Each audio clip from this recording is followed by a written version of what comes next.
Hari ini aku makan nasi turutnya, sayur bayam toge sama ikan sayur. Makan dulu guys.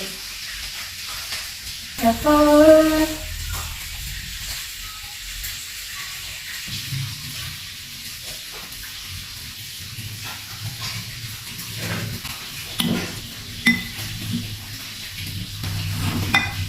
Aku banyak sayur bayam dan toge.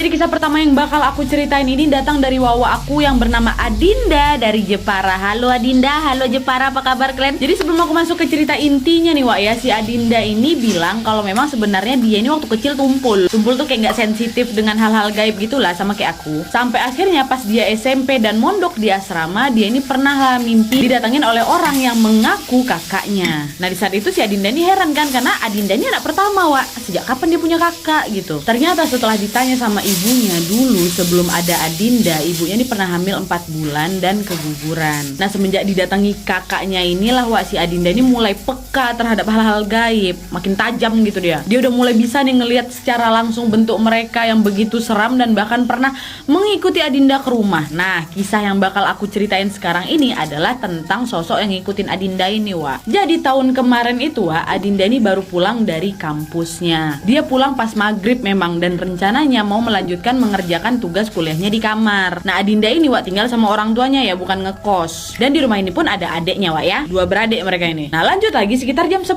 malam waktu lagi ngerjain tugas itu Adinda lapar mau makan. Nah karena nggak ada makanan pada saat itu di rumahnya Wak, dia pun keluar rumah lah dan jalan ke warung di dekat rumahnya yang memang masih buka pada saat itu, buat cari makanan atau mie instan aja lah buat ganjel perut ya kan. Nah waktu mau jalan ke warung itu ada pertigaan. Nah pertigaan gang tempat tinggal Adinda ini emang agak seram Wak, karena memang lokasinya ini berada di dekat bekas rumah yang memang udah dibongkar dan masih tersisa sumur, yang di sampingnya ada pohon rambutan Wak, dan posisi daun-daun pohon rambutan ini memayungi jalanan gitu. Nah kebayang ya. Nah karena rumah tersebut udah nggak ada kan, udah dibongkar tuh, jadi lahannya pada saat itu udah dijadikan kayak kebun pepaya gitu. Nah awalnya pas Adinda lewat gang tersebut buat ke warung ya, dia belum ngerasain apa-apa nih. Tapi Wak pas udah mau balik nih, mau belok ke gang itu, Adinda ini tiba-tiba aja ngerasa kayak ada yang manggil dia gitu, Adinda. Nah pada saat itu si Dinda ini mikir kalau oh orang warung atau penjaga warung yang lagi manggil dia kan. Dia tengok ke belakang, nggak ada siapa-siapa Wak, bahkan warungnya pun udah mulai mau tutup. Nah udahlah kan, dia lanjut jalan lagi nih.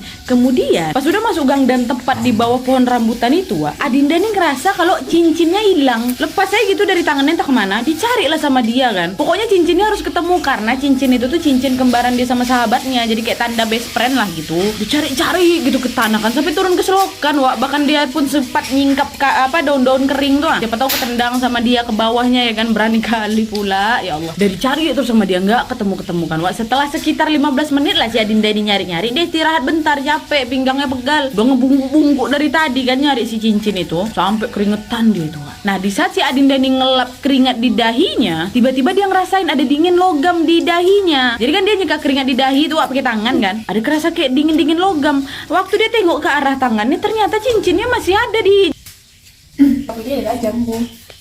jari dia. Lah mikir ya kan, lah terus aku dari tadi bungkuk-bungkuk sampai turun-turun ke selokan ini ngapain? Ternyata cincinnya ada di tangannya. Tadi dia tahu persis kalau cincin tuh hilang gitu Wak. Dah nyawa nih ya. Sampai sekitar ya beberapa detik lah itu si Adinda sempat marah-marah sendiri kan, nyalahin diri dia sendiri. Kok bisa hilang kau? Apa aku yang salah tengok? Tapi aku yakin kali tadi nggak ada di jari aku. Nah pas inilah Wak, dia mulai ngalamin hal aneh selanjutnya. Karena tiba-tiba aja ada tetesan air dari atas. Ya, kayak tetesan air hujan yang paling kecil lah gitu, Wak. Dilap muka ya kalau dia basah kan. Waktu dia julurin tangannya ke depan, kayak nadahin tangannya nih, dia nggak ngerasa kalau hujan turun. Tapi muka sama rambutnya udah basah, Wak. Macam hujan ada di atas kepala dia aja nih. Nah, tangannya ditadahinnya nggak ada setetes air pun. Jangankan tetesan air, Wak, embusan angin dingin pun nggak ada gitu. Disitulah si Dinda udah mulai was-was kan. Ditengoknya lah kira ke atas pohon. Set.